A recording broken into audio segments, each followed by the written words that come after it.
いや、これは俺だから、ベスト MV 俺今年これでいいんじゃないかなって、マジで思うぐらい、すごく感動したから。7月2日、リセンヌがデジャブでカムバックしました。わデジャブはリセンヌのセカンドシングルアルバム、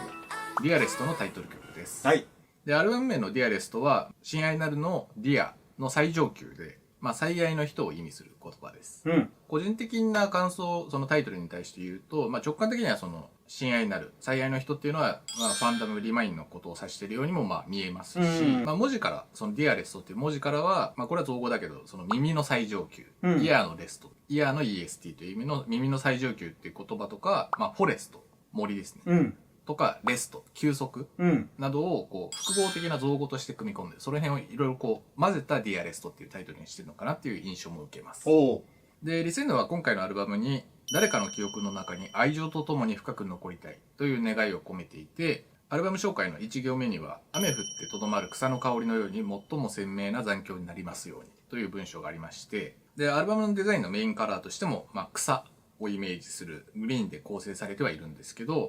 文字のこうフォントというかエフェクト的にもテクスチャー的にもこうちょっと草っぽいものを使ってたりとかして、草っていうのがイメージではあるんだけど、ただ単に草の香りというよりは雨上がりの立ち上る草の香り、それが大きくなる森のような広がりというか、あとはそれによってマイナスイオンに包まれたこう休息みたいなところが、その自分がタイトル名のデザインとかから感じた印象とも一致するなっていう感じはします。で、プラスだからその湿気によって盛り上がってくる香りっていうところとか、MV 中も雨が降ってるとか傘が出てきたりしますけど、その梅雨真っ只中っていうのの季節感としてもぴったりな印象かなと思います。それを象徴するタイトル曲のデジャブは、どこかで見たような風景、聞いたことのある声。デジャブは過去と現在が交差する記憶の旅を描いた楽曲で、風に紛れた香りとか、ページに残る落書きのように、思い出が静かに蘇る様子を歌詞で表現しています。この辺は、それこそアルバム紹介に書かれてたやつを、俺がちょっと簡略化して表現しています。サウンド的にはレトロなアナログシンセとグルービーなベースが織りなすポップダンストラックに、リセンヌならではの叙情的なメロディーが重なって、リスナーの心に温かく深く残る曲となっております。ということで、楽曲としてはまるで誰かの記憶にそっと触れる手紙のような一曲という仕上がりになってるんですけど、ミュージックビデオは一目でこう日本だとわかる感じで、ロケ地としては八王子、府中、日野とか、そっちか。そう、多摩川沿いなども含めて、要するに西東京で主に撮影されたそうです。千葉かと思ってたよ。勝手に。私はですね、大学生時代通学であの辺を車で結構通ってましたので、全く同じ風景、ここはどこだって分かるわけじゃないんだけど、その西東京のこの今挙げた地域の空気っていうのはすごく感じる部分がありまして、懐かしい記憶の香りがしました。外国の人とか含めた日本の人がイメージするその都心の東東京ではなくて、東京のもう一つの顔、西東京のこう香りをすごく含んでるいい映像だなっていう印象ではあるんですけど、京王線映ってたよね。2つ何種類か。そう、なんか黄色いラインのやつもあったような気がするんだけど、あれがね、俺はちょっとよくわかんなくて。ちょっと鉄オタの方見てたら教えてください。すぐわかるだろう。ということで、5ヶ月ぶりのカムバックとなった音の香り、リセンヌの新曲、デジャブはいかがでしたか？マジで、もうブレイク寸前じゃないですか、これ。俺、だから、まず言ってしまえばめちゃめちゃ良かった。同時に、やべって思った。もうこれ絶対売れちゃうじゃんと思って。まずだから曲もいいし、曲と MV がめちゃめちゃ合ってて、それこそ今のそのアルバムの紹介だったりとか曲の紹介とものすごくぴったりで、それこそ結構なんか歌詞とかにも出てきた気がするんだけど、いつか振り返った時にみたいな時の記憶っていう部分でのその映像の作り方がめちゃめちゃ良くて。そう、もう一度出会えなくてもっていうところからのいつか出会った時にっていう流れがすごく美しいし、グッとくるよね。色彩を落としてるじゃん。そうなんですよ。すごい。色味をすごい落としてて、で、明るさ、照度も結構暗め。暗い感じにしてて、あれはいいよね。そう、だから、あえて、ああいう見せ方をする。だから、普通だったらもっとパキッと見せてもいいはずなんだけど、やっぱり歌詞とか曲調とか、そのメロディーのこう、美しい感じとかっていうところが、それこそ自分の記憶をこう、振り返った時に、多分、ああいう映像っぽいんだよね。色味とかが。そう、しかもね、暗くしてるのもあるんだけど、あれ感触強めにしてるんだよ、多分。青とか緑とか。だから、それが湿度があって、少し重い感じの色味になってて、あれはね、だから K-POP の MV さ、基本バキバキしてるよ。だから日本映画の結構特有な質感というか。それこそあれでしょ、よく引き合いに出されるところをあえて出すと、岩井俊二っぽい感じでしょとも言えるし、まあ、たけしの映画でも俺は全然いいと思うし、要するに、まあ、こう、ヨーロッパですごく受けてる、銀熊賞とか撮ってるような映画の質感を俺すごく感じて。カンヌとかで評価される日本映画の質感ね。そうジャパニーズフィルムライクというか、感じの印象で、あれがまあ、とにかく K-POP ではもう、ほぼ見れないと言ってもいい感じがして、俺はそこがもうとにかくすごく良かったなっていう感じだね。なんかそれをさらに強めてるっていうのが、やっぱりスタイリング、制服、スカート長めなんだよね。大体みんな膝丈ぐらいなんだけどさ、みなみちゃんだけさ、もっと長いの。膝下のスカートでさ、これめっちゃいいなみたいのもあって、ビジュアルも良かったし、もうだってさ、大体みんなさ、もうアンダー履いてるとはいえさ、すっげえ短いスカートとかよくあるじゃん。衣装として着るからってこともあるだろうし、でももしかしたら、スカートの丈の長さは現代的なのかもしれないし、ね。ああ、そうなのかな。でもさ、我々の時代は、長さっていうのもあるから、余計に俺からすると、すごい、なんていう昔の記憶をこう呼び起こされるっていうかさ。まあ時代によっても当然ちょっとずつ違うし、長くなったり短くなったり。それこそ、でも西東京と東東京でもまたちょっと違うんですよ。それも茨城とも栃木とも横浜とも違うっていう、千葉とも違うっていうところもあるから、埼玉抜かしちゃったけど。だからそういう地域差とかによってもね、そのムーブメントとかも変わるから。なんかまあ、どこかっていうのはちょっと難しいんだけど。長さのスタイリングを俺初めて見た気がして。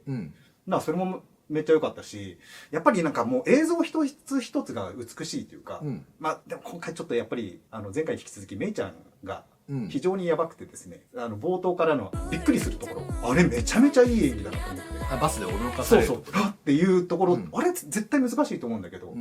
あれの演技もすごい良かったし、ファミレスデザート食べてる時にさ、一瞬しか映んないんだけどさ、クリームついてるんだよね。とかもそうだし、アイスを食べる時の表情もめっちゃいいし、何出してんのこの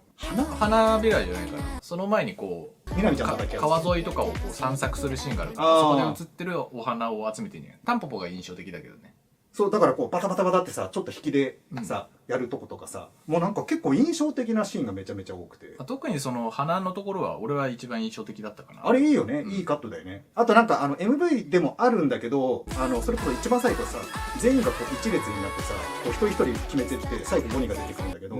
あれ暗いからちょっとわかんないんだけどさ、カウンターステージの一発目 M 化でさ、同じシーンがやっぱあるんだよ当然。で、最後ボニーが M 化のステージではめちゃめちゃいい笑顔をするんだよ。もうね、あれだけでも M 化のステージを見る価値あるっていうぐらい、超いいシーンで、ダンスもいいし、まあさっきこういう風にやってたけど、あれもなんか振りとかも可愛いし、もうとにかくその視覚的にもいいし、コンセプトとしてもいいし、歌詞もいいし、もう全てが全て、もう満点も満点で、だからもうこれもうブレイク間近だなと思って、何が言いたいかっていうと、多分点差がまた遠のいたと思いますちょっとやばいな。まあ曲はもちろん前からそうなんだけど、まあビジュアル含めて、今回はその MV で違うなっていうのが感じさせられるっていうのは、単純なルックとしてもこう、一段階高いレベルの名詞というか、すごくいいものが仕上げられたなっていう感じはあるけどね。だから俺はそのウォニの住宅街のダンスのオープニング、あ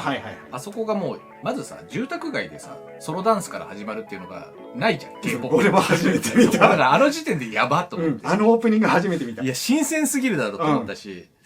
だから K-POP ってよく叙情的っていう言葉をまあ頻発されるというかさ、死ぬほど使われるし、多分9割方のプレスリリースに書いてあるんじゃないかなって思うけど、俺はね、叙情的ってこれのことだなと思ったんで、ね、切なさがあるっていう、それをちゃんと含んでる。まあその個人の思いに寄り添うっていうのが叙情的なのの意味だけど、その言葉が持つ切なさとかっていう意味を最大限表現できてるのは俺はこれのことだなと思った。だまあそこでそのオープニングですごいいいなとは思ったんだけど、だから清潔すぎるトイレで踊るっていうのもさ、これはね、疑ったもん。トイレだと思うけど。よく外国人がさ、清潔すぎるトイレで日本で驚くみたいなのがあるから、その外国人っぽいところもあるんだけど、まあまず単純にあれが MV としても珍しい、 K-POP の MV としてもとても珍しいっていうこともあるんだけど、俺はその外国人目線もあるけど女子高生の休み時間っぽいと思ってるんでね。要するにツレションしていくツレション、まあね、今だからそこでメイク直ししたりとか、TikTok の動画撮ったりっていうのも、うちらの時代にはなかった風景として組み込まれてる部分はあると思うけど、ドライヤー使ってたわ。あれはないけどね、あんまりコンセントないだろって感じもするけど、らすごく女子高生の休み時間っぽいというか、それの青春感がすごくたまらないなっていう感じもあるし、だから少しちょっと外国人っぽい目線も当然あるんだけど、まあパーツで言うとそのバス、ファミレス、まあ長いしたファミレスとつけてもいいのかもしれないけど、ラムネもまあガリガリ君、アイスなのかガリガリ君なのか分かんないけど、で途中で食べる飴の花の口づけ、あれちょっとレトロなデザインだったりもするんだけど、あとはジャンスポーツのバックパック。はいはいはいはいはい。これを現在18歳のみなみちゃんも18歳でリセンヌやってるっていうこととか、まあ彼女の経歴を見ると 100% これを知らないはずなんだよ。日本の普通の青春を送ってないから。だからそれを日本の学生の風景を現役高校生の年齢のみなみちゃんがいるとはいえ、ここまで表現できるっていうのが俺は単純に不思議だなと思って。だからまあそのリアリティラインをみなみちゃんがアドバイスできる部分はあるとはいえっていう。なんでここまでこの日本の女子高生というか日本の青春、学生の青春を描けるのかなっていうのが俺は単純に不思議というか。だそういうのがいろいろ出てきて、なんかコンクリートの打ちっぱなしのスロープのところでさ、2人がなんか外国の全てを知ってるわけじゃないけど、すごく日本らしいなって俺は思ったんだよね。スロープのとかコンクリートの打ちっぱなしとかっていうのを。だからそれを観光地じゃなくて日本のそういう何でもないところ、何でもない街で味合わせられるのがすごいなと思ってね。それこそスカイツリーとか雷門を出して日本らしいって思わせるのは簡単だけど、そうじゃない場所で日本らしさを感じさせられるのっていうのはまあなんかすごいなっていうのを映像の凄さの一つとして思ったっていう。でさっきだからその歩道橋の上の花びらを服からこうパラパラって落とすシーンがすごく綺麗だなと思ったけど、俺はあそこがすごく美しすぎてなんかディットぐらい怖かったな。でもねその感覚はちょっとわかるわかる。その恐怖感を覚えるぐらいこの美しさというか、その青春のシャッターの切り方にちょっと俺はあそこゾッとしたんだよね。夜の T 字路で踊る光景が、まあ、特に大サビというか、MV の大サビというかエンディングの部分で特にそこでも感じるんだけど、これがすごいのがさ、日本人だから刺さってるわけじゃないっていうところだと思うんだよね。まあその大学生時代の話もしたけど男子高生だったわけじゃん。だから男子学生だったわけだから、女子学生の本来の青春っていうのは、まあ、風景として見てたから知ってる部分はあるけど、体感としてあそこまでは知らないわけだけど、それを懐かしくて切ない、それこそデジャブの感覚を発生させることができてるっていうことが、すごいなっていう。俺もだから自分で 100% 知ってるわけじゃない青春の風景を、まるで当時の風景だっていうのを切なさを含んで感じられるっていうのがすごいなと思ったし、これを俺がすごいなって思うっていうのが、だから韓国人もしくは中国人で東アジアを超えて世界中の人が、さっきだからそのヨーロッパで絶賛されてる日本のジャパニーズフィルムライクだっていう話をしたけど、だから俺はその最初はその日本らしさっていうところにときめいたの、それを感じさせることがすごいなと思ったけど、俺がこれを感じるってことは世界中の人が感じられるデジャブをこの映像と歌詞と曲ははらんでるんじゃないかなと思ったんで、だからその世界中の人に追従させられる追体験っていうものに仕上がってるっていうのが、まあ単純にすごいなというか、映像マジックとしての素晴らしさだなとは思ったんで、曲はまあリセンヌはもうデビュー当時から変わらない素晴らしさがあるし、今回ももちろん素晴らしいんだけど、今回はこの MV にしようって言ってこの撮影を仕上げた映像チームこそが、まあ俺は MVP だなと、MVP だなと思いました。だって自販機の前のさ、みなみちゃんが傘回してさ、その後ちょっと斜め上からさ撮るシーンすっげえ暗いじゃん、あんなところ普通入れないよ。いや T 字路のシーンも暗いから、あそことかは普通はもっと照明を焚くか、夕方にしようとかっていう話になるはずなんだけど、あそこを使ってんのはマジでね、才能さえ渡ってるし、すごいよね。びっくりするよね。でプラスだから自販機とかエンディングの踏切っていう韓国人が、この日本にノスタルジックを思い浮かぶシーンをちゃんとポイントとしても入れてるし、いやまあ俺は映像これやばいなまあ我々は映画好きっていうところもあるかもしれないけど、そういう部分での見え方、いやこれは俺だからベスト MV を俺今年これでいいんじゃないかなってマジで思うぐらいすごく感動したから。よく映画っぽいとかさあるけど、これはかなりすごいよね、ルックとしてね。やっぱり曲に合わせてるっていうのも大事だし、3分とかそういう時間で映画らしさっていうのを感じさせるのは、まあ本来はグループの歴史とかがあって複合的に見えてくる部分だったりもするけど、リセンヌはこの曲だけで味合わせてるっていうところも含めて俺はすごいと思うし、